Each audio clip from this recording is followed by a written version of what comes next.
Welcome back to the 411 on Wrestling Podcast. I'm your host, Blake Lovell. With me once again is 411 Steve Cook, and we've decided to take another stroll down memory lane, as Steve and I have often done. And by the way, Steve, I think this Backlash show that I've been talking about for a month now, just so everyone knows, like, it's been recorded. I have just not been able to find it on my computer, so don't worry. Backlash 2002, it better really deliver, because we've been waiting on this show for about a month. So, well, what really should deliver is the Judgment Day 2002 review. Yes, and we will get to that one. Yeah, you were live in public, if you will, on the Mothership Superstation CBS, yes. If you will. Yes, I was there for that one.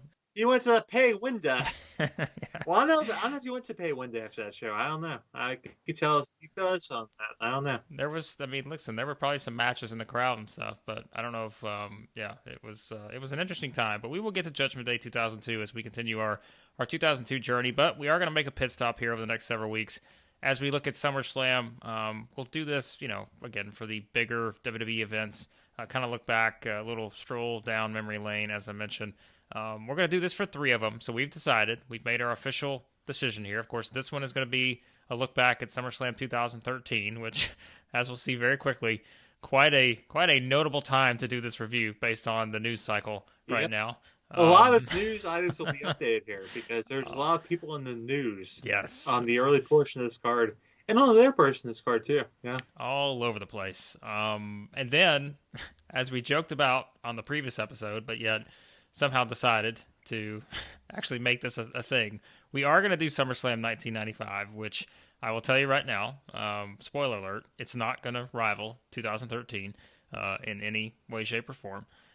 But we're going to do 95, and then we're going to do 2000. That had Rock, Triple H, Kurt Angle, all of that. So we got to unpack that. We got a lot to unpack with Rock, Triple H, and Kurt Angle. There's lots of stuff going on there. A lot to get to in that. So we also had TLC match. That was, yes. Again, in the pecking order, I think, Steve, it's safe to say 95 is probably going to be third on this list for most people. But there will be some matches from 2 of these shows on the upcoming Top 7 SummerSlam matches on 401mania.com. Gonna just plug that while I'm working on it. Yeah, I mean, it's kind of interesting because I was kind of wondering, have we done SummerSlam matches on 411 lately? And we did a bunch back in the day, but it's been a while. Yeah. Well, it's been a while, as I learned, as I was looking through the articles. It's been, nearly 7 years. So it's been a while. So, and there's some new stuff that's happened since then, including this show. So, gonna be good. But I'll spoiler alert, could be a lot of Bret Hart. A lot of Bret Hart. He was a lot of Bret Hart in SummerSlam. Yeah. I will say right here, Bret Hart, even now in this time period, is Mr. SummerSlam. Yeah, I mean, yeah. I think it's hard to disagree with that, and I think you'll see that in your column probably with just think back. And even with the matches I left out, anytime this guy was on SummerSlam, even when he worked Isaac Yankem, he got a good match out of Isaac Yankem on SummerSlam. Come on now. He had some good tag team matches too, like him and Knight. He got a good match out of Doink. Yeah, that's right. Yeah, like the Hart Foundation Demolition. Yeah. Yeah, a lot of good stuff from Bret Hart and SummerSlam. So Bret Hart, still to this day, as far as I can tell, Mr. SummerSlam. You can prove me wrong if you want to in the comments or wherever, Let me know. Twitter account, SteveCook84, Let me know. Yeah, it's an interesting discussion, like you said. I don't know if anyone on SummerSlam 2013 is going to be in that running. Shawn Michaels is Mr. WrestleMania and Bret Hart's Mr. SummerSlam. It is what it is. I mean, look, they're 2 of the best. So they own 2 of the best MVP labels for arguably the top 2 shows. So unfortunately, Shawn Michaels and Bret Hart were not on this show. No. Well, and I don't think probably Shawn and Hogan from 2005 is probably going to make that list either. But I thought about it because Shawn's selling for Hulk was off the page. It was. That's another one. So Shawn's had some good matches at SummerSlam. I mean, he has. Triple H, Shawn Street does Fight. make my list one time. Spoiler. Yeah. Who else did he wrestle Vader one year, or was that? He did. It doesn't make the list. No, I didn't think so. But I was just thinking of random matches. That's bad time. I remember one against Vader, but I don't. Yeah. Anyways, all right, SummerSlam 2013. Let's get to it because, like you said, there's a lot to get to here, and this is going to tie in. There's going to tie in current events. The host of SummerSlam 2013. I forgot this is one of those shows where like you're thinking you're like, okay, we're only 8 years later, but this feels like a completely different sort of. It really does. Like it's just completely different, right? A whole different generation. Yeah. It's so weird, but it's just it just feels so different. And the Miz, I'm jumping on it. The Miz is host, and here's the thing, the Miz is a babyface. Yeah. How about that? It's interesting. That's I've always said this, and people will disagree with me for this, but I don't care. I want the Miz to have a good babyface run before I take him seriously as a top-notch WWE Hall of Famer type of guy. Yeah. Because the Miz, he's a great heel. Don't get me wrong. I love the Miz as a heel. He's just a great jackass. Even on his own reality show, Miz and Mrs., even though he's very likable on that show, he's still a heel. It's great. Love it. But for whatever reason, anytime he tries to be a babyface, it just doesn't work. No. Well, my suggestion would be put him against Baron Corbin. He's got a chance. Oh, God. No. Don't put anybody against Baron. Good God. No. Well, we've spent some time on that new character of Corbin's here recently. But, yeah, that's something. But The Miz, as you said, the host of SummerSlam here, 2013, and he opens up the show kind of hyping up our main events, but then we get none other than current event. Fandango. Oh, my goodness. Fandango has arrived.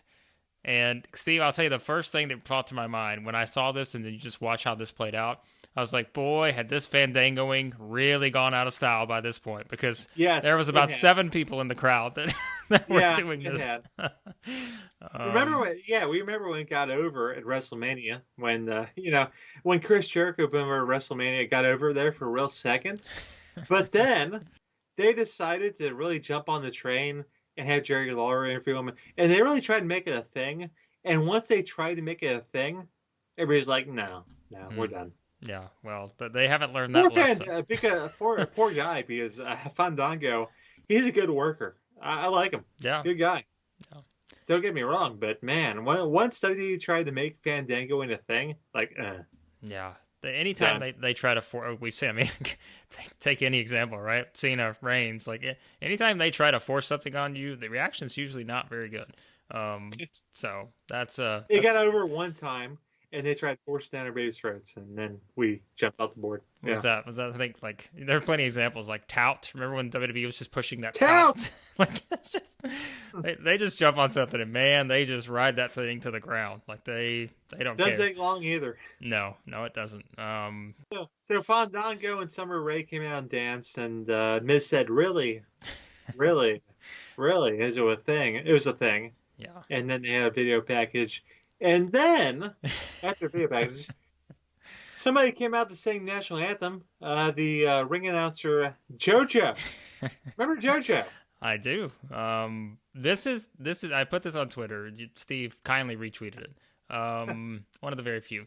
But there is a 10-minute stretch to start this show that we could probably spend just as much time talking about current news items on than talking about what actually happened here with this 10 minutes, because not a lot happened. But you said it. We get a video package of Daniel Bryan and CM Punk's journeys to these big matches against WWE's, whatever you want to call them, like legacy talents here, and Cena and Lesnar.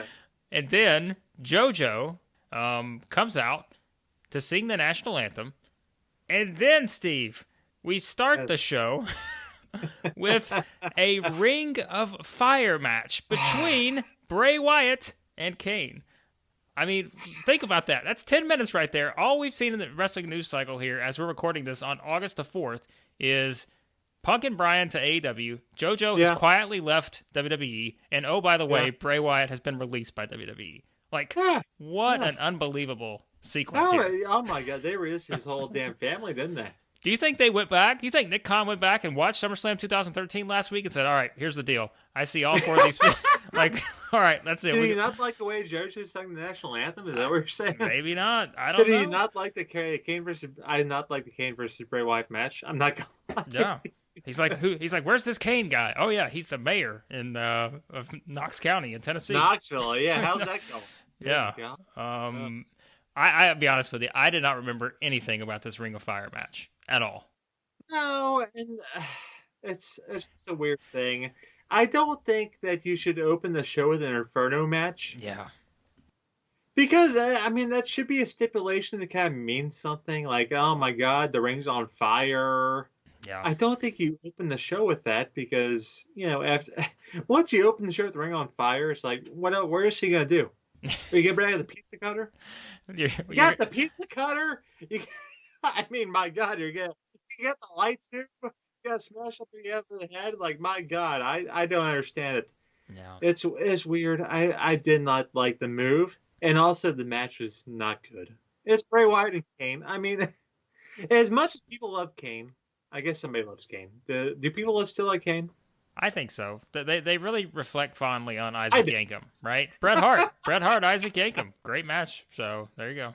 Yeah, I know Bret Hart and Isaac Yankem had a great match in SummerSlam 95. And I did like the Kane interference in Bad Blood 97. Okay, so that was good. There you go. But other than that, oh, good God. Well, it sucked. It wasn't. Yeah, it wasn't good. And this is one of those where, in theory, you're like, cool ropes, Sounds fire, fun, but like then you realize guys can't run off the ropes. They can't like do any of this. It was Kane and Bray Wyatt, who are already two limited performers. Let's be honest. And the thing is, and we're spoiling top sevens, and I want to do something about Bray Wyatt, and then I watch some stuff, and it's like, I can't do this. I cannot do top seven Bray Wyatt. I can't do it. I'm not the guy. Yeah. I know some of you are out there, and if you're out there, feel free to apply to 401mania.com and list your top 7 Bray Wyatt moments. I that's just not me. I can't do that because I watch that stuff. It's like, oh my god, it's not good to me. It's like when Jim Cornette watches Nick Gage smashing light tubes over people. That's how I react when I see Bray Wyatt and doing magic and Alexa Bliss on. That's me. Yeah. It's like, oh my god, I can't do this. So I don't know. Blake, am I crazy? Am I insane? I think the last 2 years of Bray Wyatt have just completely removes a lot of good thoughts that you probably had about him. The Seth Rollins match. Oh yeah. Oh god. Yeah. That's awesome. No. I will argue that match is probably. And I say this having watched a lot of wrestling. I think that is one of the matches that I think may be one of the worst matches I've ever seen in my life. I honestly mean that. And I don't. And again, it's not the talent involved, but it's the actual booking of the match. You had a hot character fresh from the start, and then they booked the finish the way that they did. Like, I think it's one of the dumbest booking. And look, I've watched WCW and the Ding Dongs and all this other stuff, but Ding Dongs were not as offensive because the Ding Dongs were just one little segment. Yeah, there's just one little match. You could apologize for that. They built a promotion around this bullshit. Oh God, like I think that's the problem. I think Bray Wyatt, like, you look back at this he's character. He's a creative guy, don't get me wrong. Yeah. He's got some creativity there, but man, there's a lot of stuff there. It's just complete bullshit. Yeah, like there was a lot going with this character at this time in 2013. Of course, you had Luke Harper, Eric Rowan were out. Yes. I thought, good people. Great to see them. Obviously, just what they meant to that. Everything, just again, they were also a huge part of Bray Wyatt in WWE. Just the match sucked. Right. The match wasn't good. That's just that is. And the fans at one point towards the end, as Kane's getting beat down by all of them, they're chanting for the Undertaker. Well, we're not getting the Undertaker. Yeah, you can get the Undertaker, and Wyatt won, and they took Kane away, and I put in the notes here, in sarcasm. I'm sure it led to something. It didn't lead to anything. I can tell you 100% certainty, Steve. I have no idea what it led to. Not a clue. Well, we'll see if once we review this period of time. Well, it probably didn't lead to goddamn thing. I think we got one of Bray Wyatt's best matches though. 6. Not this match. Hold on, 7 months. Not 6. This match. Hold on, 6 months later. Elimination Chamber 2014. That was the Wyatt family versus the Shield. So it led to something, but I think that would probably be categorized one of Wyatt's best matches. So what did I have to do? Okay, I'll have to rewatch the booking towards. Okay. Or there's some booking to live. Okay. I do like the Shield versus Wyatt was some good stuff. They Yes, had a sir. lot of good stuff. So this wasn't Yes. it, though, There like were you some said. good Wyatt periods. This was not one of those good Wyatt periods. This was early. This was not it. I So I also love the Wyatt and Daniel Bryan period, but we'll get to that at some point, I'm sure. Yes, but But man, there's a lot of Bray Wyatt stuff that wasn't so good, and I don't know how that would convert to AEW. I don't know. We'll see how it goes. But he's a creative guy, so I don't know.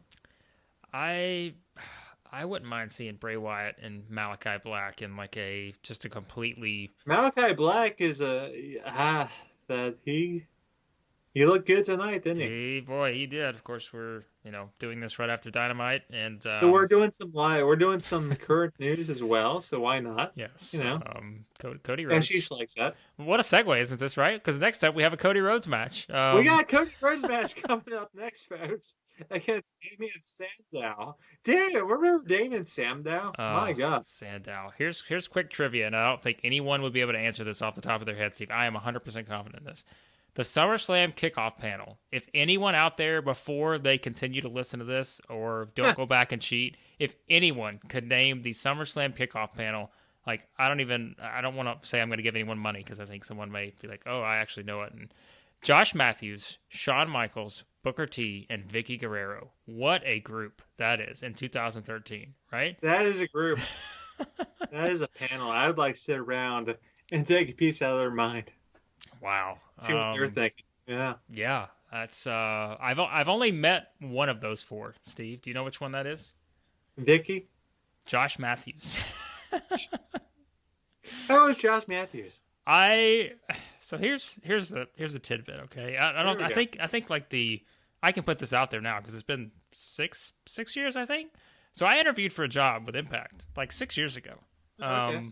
And it was I can't even remember the specifics of the job. But, Josh Matthews was your interview. so let me just tell you, like the process of this was a very interesting deal because you come in, you get interviewed, but it's not just like you're not just meeting with one person, right? Like you're meeting with multiple people. So in the course of this, by the way, I met with like one of the guys that was like over their website, I think. I met Dixie Carter, and I had to sit in a room and talk to Josh Matthews for about 15 minutes about like what I felt like I would bring to the table. So it was a very interesting conversation. I think Josh Matthews actually, I think he gets a bad rap. Like he was someone that I thought was very intelligent, very knowledgeable. I like, what, I got to tell you that Josh Matthews, I thought that Josh Matthews and Madison Rain was a pretty damn good announce team. I thought they were better. I thought they did a good job. They had some natural chemistry, obviously, since they got married, but I thought they were a good announce team together. And they're calling it in front of the empty arena for what? Probably, for however long it was, like whatever. A good amount of their run, yeah. Yeah, so it's like I don't know. That's just an interesting. Neither tidbit. Here nor there. Yes, here I am not working with Impact. Neither here instead, nor there. Steve and I are doing a podcast. I am not currently at the Impact. You're not currently interviewing for Impact Wrestling. I never got the interview for Impact Wrestling, so okay. It is what it is. It is what it is. Meanwhile, we're watching SummerSlam 2013. We got Cody Rhodes and Damien Sandow, also known as Aaron Rex, also known as what the hell is he in the Impact? What is he in the NW? Aaron Stevens. Is that Aaron Stevens. There you go. Yeah. Yes. The former partner of Josephus, aka what the hell was his? The question. The question mark. Yes, the question mark. Yeah. God rest his soul. Yes. God rest his soul. There was some quality entertainment. I don't like that. Like the pandemic. You talk about like again. We talked about it, but it's like NWO had some good stuff going on. Like, and it's man. Oh man, it has been shot in the mouth and put out the pasture now. Well, although we saw Camille out there next to. Hey, I'm a big Camille fan. Big Camille fan. Next to Layla Hirsch, which is weird because I buy Layla Hirsch as a badass more than I buy Camille as a badass. but Camille's like 2 feet taller. It's a weird thing going on there. I don't I'm know. big fans of both of those. I'm looking forward to this because There's gonna be weird stuff going on there. So we'll see how it goes. But what did you think about Sandow? I love Sandow's character at this time. I just think I was pleasantly surprised to see that character because it's been a while since I had seen the Damien Sandow character. Silence, oh, it was good stuff.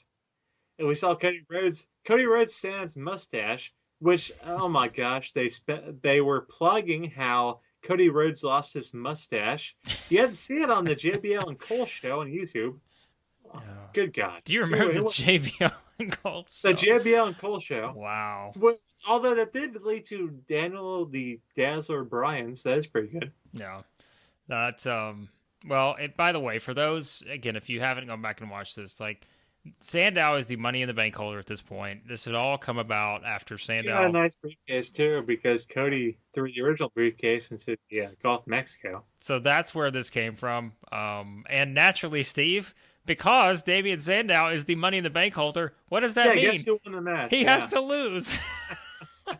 Guess who won the match? It was Cody Rhodes, because he doesn't have the briefcase. Good old 50-50 booking like we still have here in WWE in 2021. God I was bless just trying to think. I was like, when did that theme start of the Money in the Bank holder losing every single match? Like, did it start with Sandow? I don't know. I think it's probably before that, but it was fully here at this point. And I also noted that I saw a Saudi flag in the crowd. Wow. Yeah. So Saudi Arabia's watching on. A lot of foreshadowing in this 2013 foreshadowing here. Yes. And we saw what happened with Damien Sandow's main bank run. He had a match with John Cena. And people told me, oh, well, he lost the match with John Cena, but made him a star. What the fuck did he do after that? Nothing. Yeah, not much, huh? Wow. That's when he had the Mizdow run, and people told me I had to make him a star. And no, it didn't make him a star. No, it didn't. No. Well, sorry. I thought this was a solid match. It wasn't great, but it was fine. It was solid. It was what it was. It's there. Not hating on the guy, but it's just there. It wasn't. It was a match. I mean, it wasn't the worst. Baron Kane versus Bray Wyatt. It wasn't the worst thing on this show. I will say that.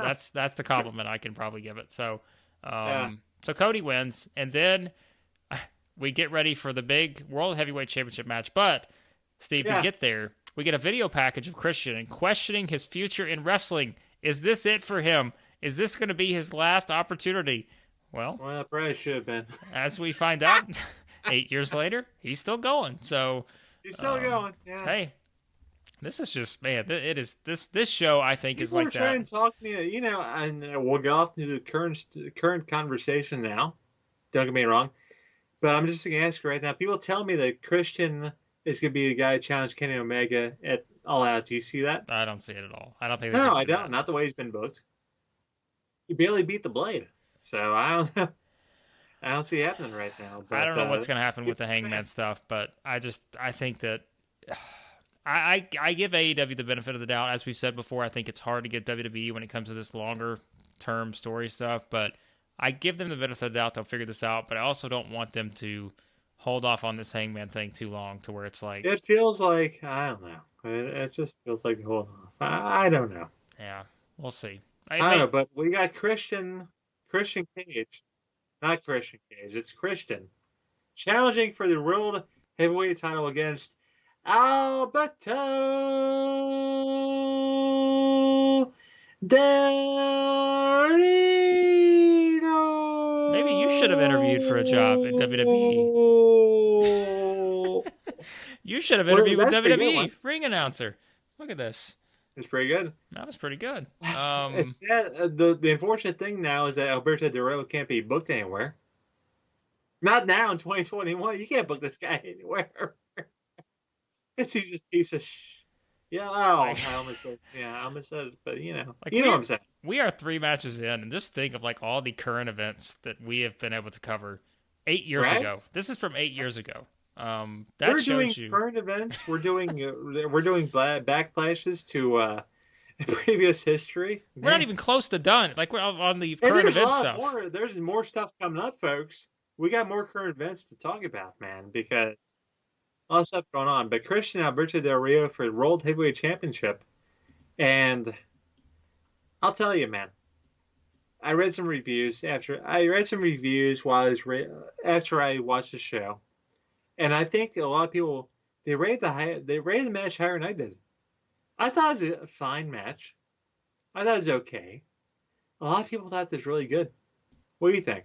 Did you think it was like a top-notch, knock your socks off match? Here's what let's see. In my notes, I put that I thought that they had good chemistry. I thought that there were, it was hard hitting. Del Rio's busted open from his mouth. He'd already had the eye because Christian did what, like, his eye was already messed up. Yeah. And I thought there were several moments where they hooked it well enough to where people thought Christian was going to win. I think it's probably somewhere in the middle of that. Like, I didn't love it, but I also thought it was above average, I think I would say.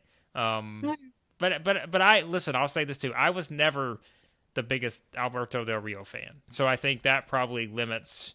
Like, again, we talk about guys like, I'm trying to think of like matches off the top of my head. Like, this is probably one of his, like, this is one of the ones I actually remember maybe more than some of the others because I don't remember a lot of others. So, I mean, I know he won the Royal Rumble, but that's, like, I don't really remember a lot. He's always very character stuff, Yeah, like that's very character. So I thought it was solid. And I was also not sure what character he's playing at this point because I'll be honest, I forget. What is he trying to do at this point? Was he a face? I mean, after the match, right? After the match, he does the interview with Renee. He plays up to the Mexican crowd. Yeah, and he plays up to the crowd, and it's like I don't know exactly what like he was trying. This is to me like watching it back. I'm thinking like, I don't know, is like Rey Mysterio about to come out or something? Like, because I didn't know, I couldn't remember. I was like, I don't know what's happening here. But yeah, I guess that's kind of.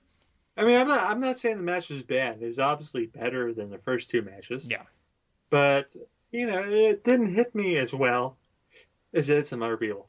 Yeah, I thought it was good, but I don't think it was necessarily great. But hey. But yeah, that was the plight when you have two World Heavyweight Championships. One comes off as lesser than. And people still don't learn this. We still have two World Championships in a company, and nobody figures out that, well, only one guy can be the super ultimate champion in a company. They still don't figure this out. 2002, Steve. We're going back there. Like, that's when they were like, all right. That's when they tried to unify it, and it made sense, but then we kind of have Triple H as a champion. Yeah, exactly. Yeah. Oh, boy. Well, yeah, like you said, Del Rio retains here. Good match. It was fine. I'm not saying it's bad. I probably liked it more than you did, but I didn't. It's not my favorite. But I thought it was. Honestly, I thought it was better than it was going to be going into it. I'll say that. Like, I didn't really know what it was going to, because I just didn't remember it. But it was better than I thought. So now we got Maria Menounos. Yeah, one of my favorites. We go back to the Miz, and Maria Menounos is back there. She had a match, by the way, on the SummerSlam Fan Fest. With? Which, good lord, I don't know. Eva Marie, Natalya. With Eva Marie. Eva Marie, Natalya, and I think, who was it? Brie Bella, maybe? I assume. I don't. Nikki Bella, probably. That's right, because I don't know who it was with. But Fandango comes. I don't know. Fandango comes back out. I'm going to assume, Steve, and again, I can't tell you this with certainty. I'm going to assume this led to a match with Miz and Maria versus Fandango and Summer Rae. I could be wrong. Who knows? But I would have to believe that. You know what? I don't know, and I don't really care enough to try to find out. Well, I'm going to find that because I want to know. But we're not going to do it right this second. You're invested in the Miz and Fandango feud. That led us into a match between Natalya and Brie Bella. Yes, they're pumping up the Total Divas here. Yes, this was. Brie had the Funkadactyls with her, and Brie had Nikki Bella and Eva Marie out there with her. Did you ever watch Total Divas at any point? I did. I watched the first couple seasons. I did too, but then I stopped. There was a point where it's like, I can't do it anymore. But I will say, in defense of this match, it was better than the early Trish matches we've been watching. Well, listen, I thought Brie Bella was actually looked I thought she looked like she was better than probably I would have perceived at this point in her career. So, I um, thought Brie. I think Brie is bad. well, I didn't I think thought so. she was No. better in this maybe than I remember in some of the others. But I'm kinder to Nikki and Brie than most because Nikki became a pretty good wrestler. she got a lot better because she could have some Yeah, of those like singles matches. Like, yeah, she could. I thought Nikki would got better than Brie, and Brie wasn't bad. And so I give the Bellas a lot more credit than a lot of people do because a lot of people like think, oh, Nikki and Brie never did they never did anything, and I disagree. I thought they had some darn good matches. Well, speaking of current events, Tyrus is in NWA now, I think, right? Why are we talking about Tyrus? Well, because Natalya was accompanied by the Funkadactyls. Um, Ah, oh boy. Naomi and Cameron, it's the Yes. fucking dactyls. So they Yes. were still in that gimmick at this point. If you would have asked me when that era was, the Funkadactyls and the whatever, I could not have even guessed of like when that would have been. So yeah, that feels like a century ago. So they were here. This match was what it was. Natalya, sharpshooter, got the win to beat Brie Bella. So that led us into. Oh boy, Oh yeah, we went to catering. we did. Well, a lot of people spend their days in catering nowadays. Eric Bischoff was not there since that was the popular. Eric Bischoff is report. not in catering. He wants you to know he's not in catering. He was not in catering, Yeah. but Ryback was. Except when he said in catering to interview people, because that's where a lot of people gather. But all I know is that Ryback is a bully. Oh Yes. boy. So He is bullying people. Ryback, angry with the food. The soup is cold. The catering worker tells him it's supposed to be cold. It's supposed to be cold. Okay, yeah. So Good luck. So Ryback's response is the big guy doesn't like cold soup. Well, that's, there you go. And Steve, here's what I wrote in my notes.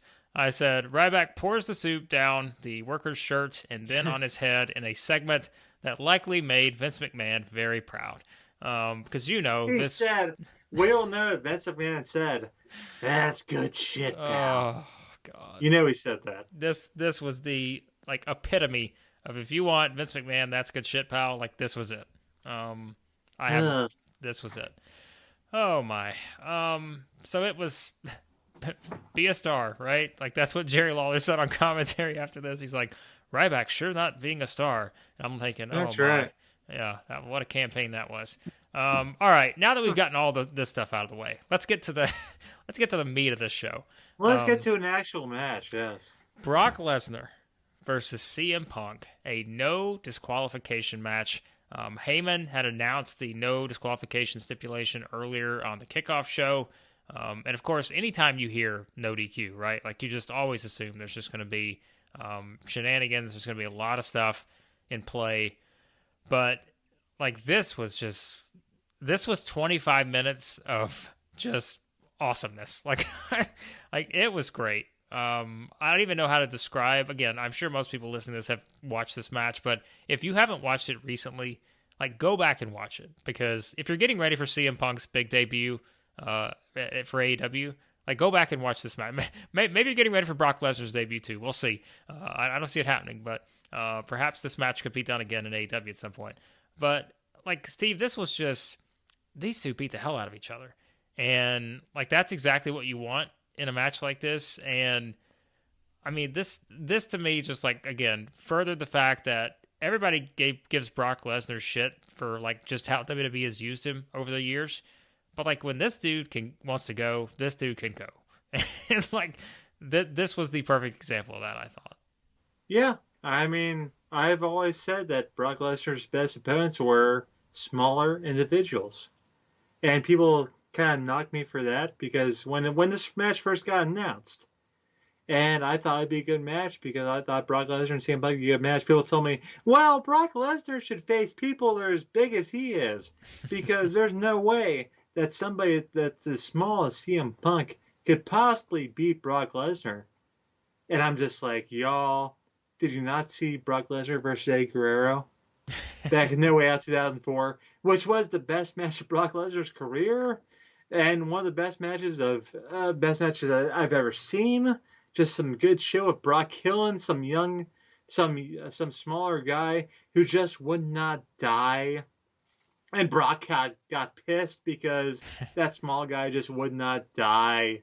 And the more Brock gets pissed about that, the better it gets. And we saw it with Punk here, and we saw it later on with AJ Styles and with Daniel Bryan. And all Brock's best matches have been against smaller guys. Yeah. And people want to tell me, oh, Brock needs to be booked against big guys like Big Show and Goldberg and Mark Henry or whatever. Like, what are you doing? Good God. I mean, you're trying to ruin pro wrestling. I don't know.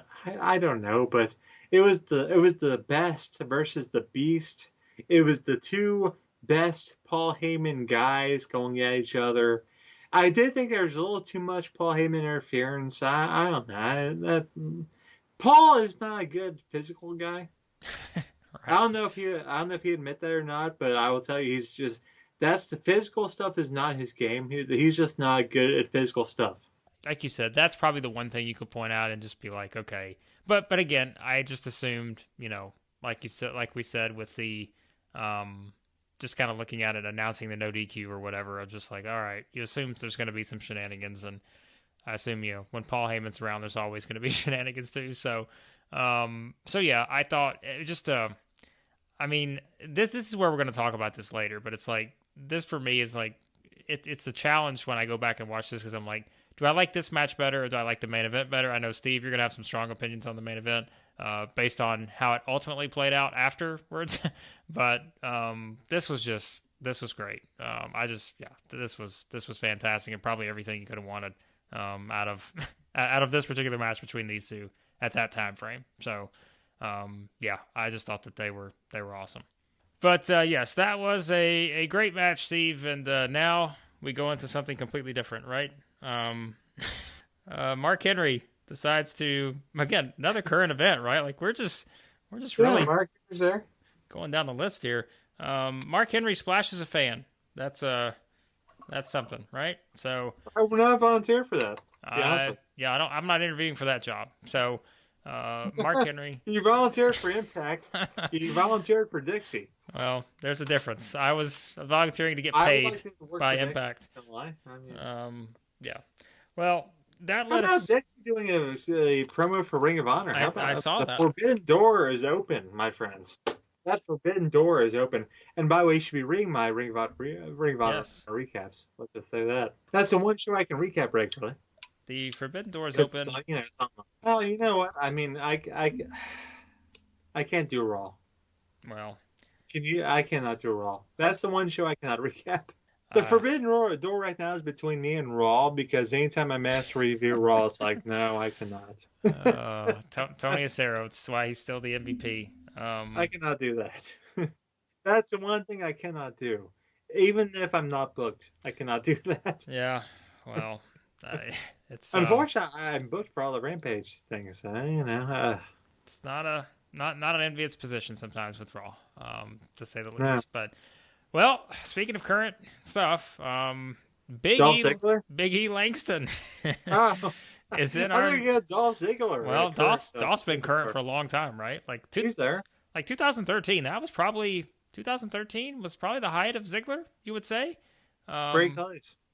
That would have been close to the peak. 2014, maybe. Yeah, I was gonna say, what was the Survivor Series where he got the Sting ran in from in 2014? Yeah, so that would have been peak for Dolph. 2014. But, yeah, so that we had Dolph and Kaitlyn versus AJ Lee, not AJ Styles. AJ Lee, not AJ Punk, not AJ Styles.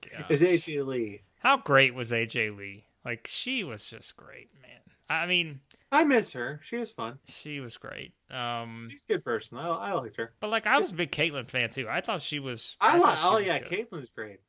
I miss those two. They're both good. And Kaitlyn did a quick comeback on Mae Young Classic. Yeah. And I was hoping to lead to more, but unfortunately it didn't. But good people. Yeah. I mean, this is a pretty. Again, this wasn't a great match by any means. I mean, No, it's filler. Yeah, I was gonna say they're put in a spot between. They're just killing time here. The two main events, but like this was an interesting group of four. It was fine. Yeah, like I mean, again, Dolph, Kaitlyn, AJ, Big E. It's Dolph and Kaitlyn getting the win. But I think the biggest thing was like the crowd just needed they needed a breather before we get to They the needed next part. something to calm us down before the main event, and that's exactly what this provided. It was good. Yeah, this was it, and then that led us into Miz and Fandango This once decking again. Fandango to lead to their future program, which I know it's sold out opening. I'll tell you that sold out opening. That was that. Shawn Michaels was really like he loved Punk and Lesnar, which why wouldn't he? Yeah, who did? Who didn't? Him And and everybody else did. Yeah. and then we get the package for the video package for the main event. Yes. And John Cena wanted to take on Daniel Bryan. the rift between Well, the fans decided Daniel Bryan should take on John Cena, and John Cena was good with that. yeah. Like, yeah. Well, that led us to the main event, and it was Daniel Bryan versus John Cena for the WWE title. It went 26 minutes and I think like 50 seconds, something like that. This again, I thought was great. I think watching it back, knowing what's coming. See, that's the issue. That's the issue. That's the issue. And the issue is that it has the same, finish aftermath Yeah. that we had back in 2011 when the SummerSlam main event was John Cena versus CM Punk. And you had You had a popular internet hero, which Punk and Bryan both were and are at this point. Yeah. Although I don't know if we like Punk as much these days. That's 50-50. Because a lot of internet people don't like the fact that CM Punk got past wrestling at some point. That's a whole issue, right? I still like him. I like him. He's fine. Oh yeah, and I think people are gonna love him here in about whatever. They will love him here in a few weeks. He debuts in the United Center. Yes, that he will be universally loved. The first dance, yes. Here very soon. So, but yeah, that's what I thought when I went back and like watched this. That's what I thought. I was like, I loved this match, but I still think originally I liked Punk and Lesnar more. But going back and watching this one, it didn't. It was, again, I still think it's great, but I think it's hurt by what comes after it. And because you already know, because at the time, like, you didn't know exactly that this was going to happen. Yeah, you kind of had. I mean, I kind of had. You had a sense. I kind of had a feeling because of the 2011 finish. I kind of had the feeling, it's like, oh my God, we're going to have something stupid happen here. Yeah. Well, that's where I think that this match, if you go back now, it's, again, I mean, I loved it. I thought it was great, but I think it's just there's a lot on the aftermath, which, of course, if you're listening to this, I'm sure you know what we're talking about. But, Bryan wins the match. Celebration. There's also, pyro, confetti, everything's coming down.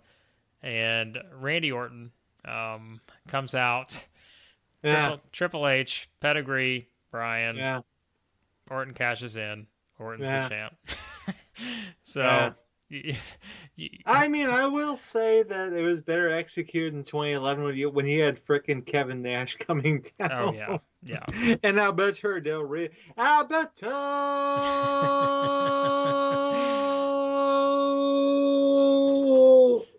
Del Rio coming in to get him.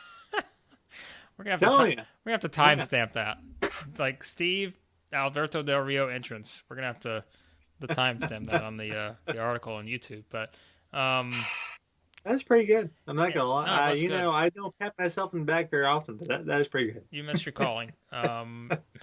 So it's So that's the outcome. We know what it leads to. We know we eventually get the payoff with this, but at the time, it's like I think back and I'm just like, like they were chanting Daniel Bryan like from the start of this show. Like they were chanting it before the Ring of Fire match, and it's like, you give them. But again, I will say WWE could have said, you know what, we're never going to go to this. It took them a while. We know, like they had no choice but to give in. But I just felt like, still you look back and you're like, man, what an interesting way to finish this, because. Yeah, like you had finally gotten your big moment, what everybody had wanted, and then, bam, it's taken away just like that. And that started that long road for Bryan to get to WrestleMania 30. And of course, win the title. And we'll never know whether that's the original plan or not. It should have been. What was it? Originally, wasn't it supposed to be Daniel Bryan and Sheamus at WrestleMania 30, I That's think? what it's supposed to be. Yeah, and We'll never know for sure because some people will tell us, "Oh, it's a plan all along, Daddy." yeah, I don't think Oh, so. it's the plan all along. We're gonna build them up. We're gonna build them up by jobbing out to everybody. We're gonna put in Wyatt family. We're gonna job them out, and we're just gonna job them out until y'all told us that we're gonna be, that. Although I will say, if I did do that Bray Wyatt column, which I will not, because I miss.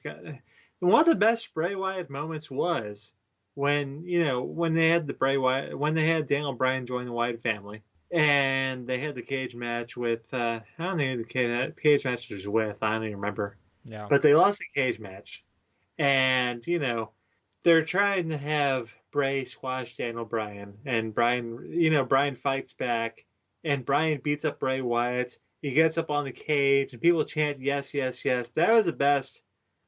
That is the best Wyatt family moment for Daniel Bryan.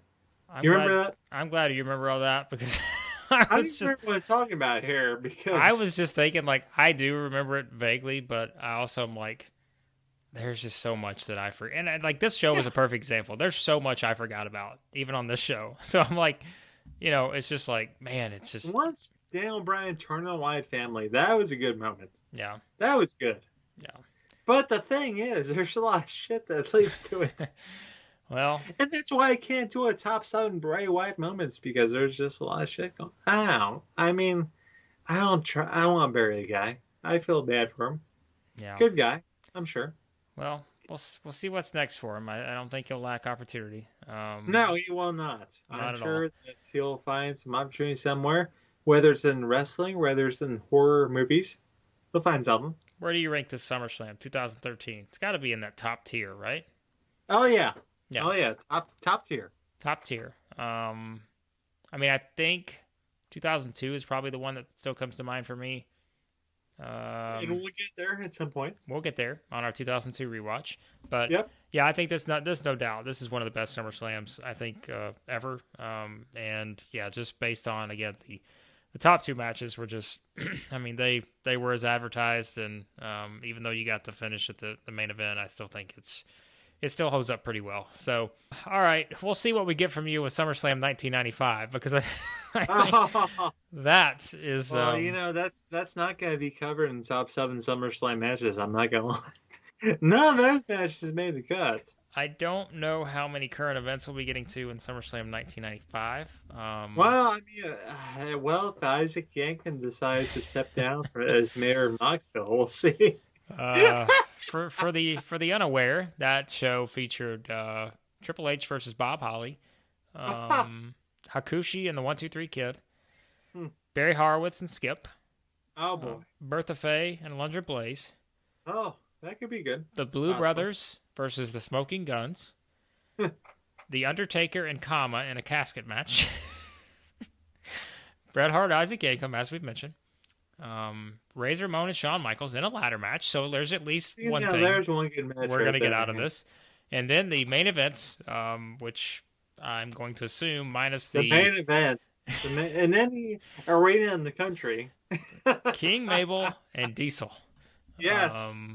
They were all waiting for that with bated breath. Yeah. Incredible. So there's your 1995 SummerSlam lineup. And if you wonder why WWE had some momentum heading to Monday Nitro in 1995, you're going to learn very quickly. You see that card. Yes. It's oh yeah, we can run against that. You are going to, when you listen to the SummerSlam 95 episode, you're going to be like, oh yeah, that's right. You can see why they say be running against that. Yes. And why Lex Luger, we're going to push you eventually, Lex. Yeah. I'm not going to be on SummerSlam, but okay. That's, SummerSlam 95 is going to test our limits of, I think, our wrestling coverage, because we'll see. But this is going to be an interesting one. Before we get to SummerSlam 2000, as we said earlier, that's what we'll wrap up with. But Steve, like you mentioned, you've got a lot going up on the site. We've got the botch column, of course, and then the top SummerSlam matches. Anything else you want to plug before we wrap up? I think that's mostly what I want to do. You're not going to plug any of my stuff? You're not going to plug my AEW Dark reviews or anything like that? Well, the AEW Dark review is pretty good. I mean, how did you feel? Well, if we're going to talk about AEW Dark, okay, let's unpack that. How did you feel about Max Caster taking shots against Simone Biles and Duke Lacrosse? How do you feel about and Julia Hart's? How do you feel about that? The Julia Hart part, I think, for that probably was, and again, I realize if you're someone like you just jump into that and you're like, whoa, because that's what I wrote in the View. I was like, immediately as soon as I heard the Caster thing, I'm like, this is not going to be for everyone. This is going to be a pretty strong reaction, I would say. Probably on both sides, from people who are like, oh, he's a heel, and there's probably gonna be others who are like, oh, wait a second. Jim Cornette will not jump on the board. Jim Cornette will be probably one of the first guys to say, oh, it's not good. Caster's been talking about her for weeks now on Dark, and I'm like, when I heard it, I was like, I did not know, honestly, Max Caster was that old. Yeah, right. Like, so now it's like, oh wow, that puts a different bent on things. Yeah. So I'm not surprised. I think just hearing it, I was like, I felt like that was something that AEW probably would have clipped before they put it up. But of course, Tony Khan's come out since and it's like, well, that just got through. And so now he has to edit this stuff, he gets to because somebody fucked up. Yeah. So you agree with me there that this whole thing with it wasn't good, right? No, and I said I as soon as I heard it, I'm again, someone who recaps Dark every week, I'm thinking I hear these raps every single week from Caster, and that one, like when I heard it, I'm like, uh-oh, like. Because Charlotte got a reaction on Raw when she made Simone Biles reference. Exactly. Which I don't like Simone Biles references because I don't like people shoot on mental health. I don't like that. Yeah, like it's just it's one of those places I think you don't. There's no. What is the benefit, right, of adding that to your promo? Like it does nothing. It does nothing for you. Except getting you fired, pretty much, yeah. Well, yeah, like it doesn't do anything for you. So, like I've enjoyed the Acclaimed's work. I think it's good, but like I said, I immediately knew when he said that. I was like, oh, this is one that's going to get a reaction. And there you go. Check everything out. ForumMania.com. All the reviews, everything over there, columns, all that good stuff. And as always, the GoFundMe for Larry Zonka's family. We'll have that in the show notes. So continue to share, contribute to that if you can. And again, thanks for listening to this episode of the podcast. As we mentioned, we'll be back with more SummerSlam retro reviews. As on the next one, we will be looking at SummerSlam 1995 with that just great card we just mentioned. So that'll be up next. So it's going to be fantastic and tremendous. If you think this went off the rails, get ready for SummerSlam 1995. There's your sell. Like there's a hard sell. There'll be plenty of contemporary news though with King Mabel and Kevin Nash. Yes. Wow. I just want to quickly before we wrap up, 18,062 people attended SummerSlam 1995. 18,000. Incredible. How about that? Incredible. How Told about you. that? It's going to be a great show. These promotions would be marking their shorts for that. My God. Going to be a great show. So that'll be up next. Be sure to subscribe to the podcast. Search for 411 on Wrestling. Subscribe to it, any podcast app you use. And again, thanks for listening. And we'll talk to you next time here on 411 on Wrestling Podcast.